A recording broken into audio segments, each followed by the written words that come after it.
ओम शांति।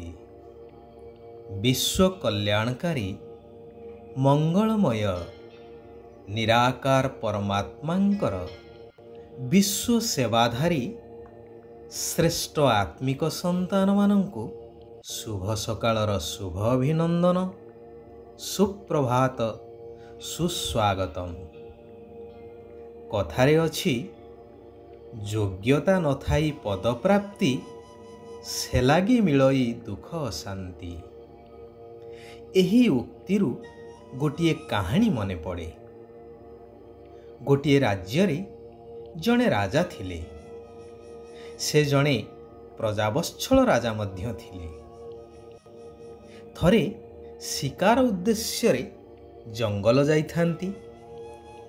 सेठारे से जणे अपरूपा युवती को देखि विमोहित हुई निजर पत्नी रूपे ग्रहण करिनेले, जिए कि जणे साधारण चाषीर कन्या थिले।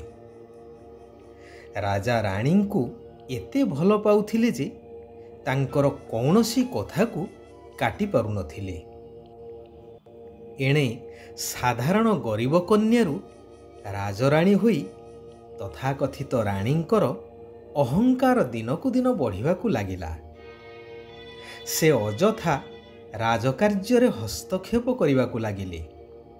प्रथमे प्रथमे राजा यहाकु हालुका भावे ग्रहण करुथिले, किंतु सीमा टपिला सेतेबेले जेतेबेले राणींकर आदेश रे राजकोष को वृद्धि करिबा पई साधारण जनतांक ठारू जोर जबरदस्त अर्थ आदाय करागला। प्रजा माने त्राही त्राही डाकिबाकु लागिले, जेहेतु राणींकर किछि तोषामदकारी जेउ माने निजर फायदा पाई राणी को एही कार्य रे संपूर्ण सहयोग करुथिले एवं राजा को मिछरे सबु किछि ठीक ठाक चलीछि बोली समाचार देउथिले। किंतु प्रजा माने मेली करी राजा को गुहारी करने राजसभा आसी पहुँचिले। राजा सबू जानिपारी राणी को भर्त्सना करने सहित तांकु राज्यरू तड़ी देले एवं राजा मध्य अनुताप कले कि मु तार रूपरे सिना विमोहित होईगली, परंतु से राणी पदवाच्य कि नुहे से कथा देखिली नाही, जार फल हेला ओलटा। एही कहानीटी कहिबार उद्देश्य हेउछि वर्तमान सारा विश्व मध्य सेही अवस्था देई गति करुछि। समाजर अवस्था एपरि होई जाइछि जेउठी बाड़ फसल खाई जाउछि। ए कथा समस्ते प्राय अनुभव करुथिबे। भगवान कहउछंती, मिठा संतानगण नुआ दुनिया रे उच्च पद पाइबाकु हेले आत्मारे ज्ञान रूपक पेट्रोल भरी चाल। कारण आत्मा जन्म मरण चक्र रे आसी आसी एही सृष्टि चक्र रे विभिन्न नाम रूप आदि धारण करी शक्तिहीन हो जाइछि। सकाळु सकाळु उठी निराकार शिव बाबा को मने पकाओ। जन्म जन्मांतरर ओलटा कर्म करी करी विकर्मर बोझ मुंड उपरे अछि। जोग बल द्वारा ताहाकु समाप्त कर। आउ कौनसी ओलटा चालीचलनी बा ओलटा कर्म जेपरि न हुए सेथि प्रति ध्यान देवा जरूरी अटे।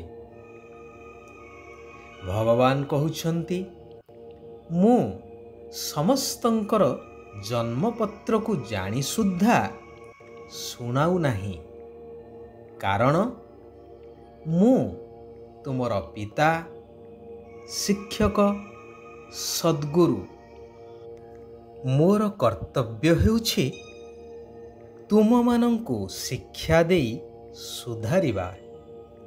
ବାକି ତୁମ ଭିତରେ କ'ଣ ଅଛି ଏ କଥା ଶୁଣେଇବା ମୋର କାମ ନୁହେଁ। ମୁଁ ଆସି ତୁମ ଆତ୍ମାମାନଙ୍କୁ ଜ୍ଞାନ ରୂପକ ଇଞ୍ଜେକ୍ସନ୍ ଦେଇ 5 ବିକାର ରୂପୀ ରୋଗକୁ ଦୂର କରିବା ହିଁ ମୋର କାର୍ଯ୍ୟ, ଶାରୀରିକ ରୋଗ ନୁହେଁ। ଯେଉଁ ସନ୍ତାନମାନେ ଜ୍ଞାନକୁ ଭଲ ଭାବରେ ବୁଝୁଛନ୍ତି, ଅର୍ଥାତ୍ ସଚ୍ଚା ସଚ୍ଚା ସଙ୍ଗମ ଯୁଗୀ ବ୍ରହ୍ମା ମୁଖବଂଶାବଳୀ ବ୍ରାହ୍ମଣ, ସେମାନେ ଏହି ପୁରୁଣା ଶରୀରକୁ ଛାଡ଼ିବା ପାଇଁ ଭୟ କରିବେ ନାହିଁ। କାହିଁକି ନା ସେମାନଙ୍କର ବୁଦ୍ଧିରେ ଅଛି କି ଆମେ ଆତ୍ମା ଅବିନାଶୀ ଅଟୁ। ଯଦିଓ ପୁରୁଣା ଶରୀର ଚାଲିଯାଉ, କିନ୍ତୁ ଆମକୁ ତ ମୂଳ ଘର, ଆତ୍ମିକ ଘର ଶାନ୍ତିଧାମକୁ ଫେରିବାକୁ ହେବ। ଆମେ ଅଶରୀରୀ ଆତ୍ମା, ବାକି ଏହି ଶରୀରରେ ଥାଇ ବାବାଙ୍କ ଠାରୁ ଜ୍ଞାନ ଅମୃତ ପାନ କରୁଛୁ। ସେଥିପାଇଁ ବାବା ବରଦାନ ଦେଉଛନ୍ତି, ସନ୍ତାନମାନେ ଚିରଞ୍ଜୀବ ହୁଅ। ଯୋଗ୍ୟ ସେବାଧାରୀ ହେଲେ ତୁମମାନଙ୍କର ଆୟୁଷ ବଢ଼ିବ। ଯୋଗ୍ୟ ସେବାଧାରୀ ସେଇମାନଙ୍କୁ କୁହାଯାଏ ଯିଏ ନିଜର ପ୍ରଥମେ ସେବା କରିଥାଏ, ଅର୍ଥାତ୍ ନିଜକୁ ଏହି ଶରୀରଠାରୁ ଭିନ୍ନ ଆତ୍ମିକ ସ୍ଥିତିରେ ରହିବାର ଅଭ୍ୟାସ କରିଥାଏ ଏବଂ ଅନ୍ୟମାନଙ୍କୁ ମଧ୍ୟ ଏହି ଆତ୍ମିକ ସ୍ଥିତିର ପାଠ ପଢ଼ାଇଥାଏ। ଯେପରି ଅନେକ ସମୟରେ ପିଲାଦିନର ଆନନ୍ଦମୟ ମୁହୂର୍ତ୍ତ ଗୁଡ଼ିକ ମନରେ ଖୁସି ଭରି ଦେଇଥାଏ, ସେଇଭଳି ଶିବ ବାବା କହୁଛନ୍ତି, ଈଶ୍ୱରୀୟ ପିଲାଦିନକୁ କେବେ ଭୁଲିଯାଅ ନାହିଁ। ଅର୍ଥାତ୍ ଏହି ଜ୍ଞାନ ମାର୍ଗରେ ଯେବେ ଯେବେ ପାଦ ଥାପିଲ, ସେବେ ମନରେ ଯେଉଁ ଉମଙ୍ଗ ଉତ୍ସାହ ଭରି ରହିଥିଲା, ତାହାକୁ କେବେ ବି ଭୁଲ ନାହିଁ। ଦୁଃଖହର୍ତ୍ତା ସୁଖକର୍ତ୍ତାଙ୍କର ସନ୍ତାନ ହିସାବରେ ତୁମେ କାହାକୁ ମଧ୍ୟ ମନ, ବଚନ, କର୍ମରେ ଦୁଃଖ ଦେବା ଉଚିତ ନୁହେଁ। କର୍ମମୟ ଦୁନିଆରେ ସମସ୍ତଙ୍କୁ କର୍ମର ଭୋଗକୁ ଭୋଗିବାକୁ ହିଁ ପଡ଼ିବ। ତେଣୁ ଏଥିରେ ଡରିବାର ନାହିଁ। ଖୁସି ଖୁସିରେ ପୁରୁଣା ହିସାବ କିତାବକୁ ଯୁକ୍ତ କରିବାର ଅଛି। ପୁରୁଣା ସଂକଳ୍ପର ବଶୀଭୂତ ହୋଇ କୌଣସି ବି କୁକର୍ମ କରିବା ଉଚିତ ନୁହେଁ। ଉତ୍ତମ ଗୁଣ ଧାରଣ କରିବା ଦରକାର। ମୁଁ ଆସିଛି ତୁମମାନଙ୍କୁ ମନୁଷ୍ୟରୁ ଦେବତା କରିବା ପାଇଁ। ତେଣୁ ଦୈବୀ ଗୁଣ ଧାରଣ କରି ଦେବତାଙ୍କ ଭଳି ପ୍ରତ୍ୟେକ କଥାକୁ ଇଶାରାରେ ବୁଝିଯିବା ଦରକାର। ମୁଖ ଦ୍ୱାରା କହିବାର ଆବଶ୍ୟକତା ନାହିଁ। ବେହଦ ପିତାଙ୍କର ବେହଦ ସମ୍ପତ୍ତିର ସମ୍ପୂର୍ଣ୍ଣ ଅଧିକାରର ନିଶ୍ଚୟ ଏବଂ ନିଶାରେ ରହୁଥିବା ସର୍ବଶ୍ରେଷ୍ଠ ସମ୍ପତ୍ତିବାନ ହୁଅ। ଯେହେତୁ ସ୍ୱୟଂ ସର୍ବଶକ୍ତିବାନ ଭଗବାନ ତୁମର ପିତା ଏବଂ ଏହି କଲ୍ୟାଣକାରୀ ପୁରୁଷୋତ୍ତମ ସଙ୍ଗମ ଯୁଗରେ ହିଁ ଭଗବାନଙ୍କ ଠାରୁ ସର୍ବଶ୍ରେଷ୍ଠ ସମ୍ପତ୍ତିବାନ ଭବର ବରଦାନ ମଧ୍ୟ ମିଳୁଛି।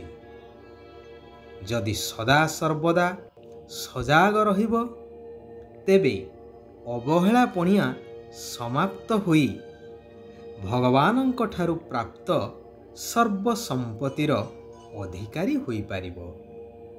ଆଚ୍ଛା, ଆଜି ପାଇଁ ଏଇଠାରେ ଆମେମାନେ ବିରାମ ନେବା। ଆସନ୍ତାକାଲି ପୁନଶ୍ଚ ଆମେମାନେ ସେହି କଲ୍ୟାଣକାରୀ ପରମାତ୍ମାଙ୍କର ଆଉ କିଛି ଅମୂଲ୍ୟ ମହାବାକ୍ୟ ଉପରେ ଆଲୋଚନା କରିବା। ଓମ୍ ଶାନ୍ତି, ଓମ୍ ଶାନ୍ତି, ଓମ୍ ଶାନ୍ତି।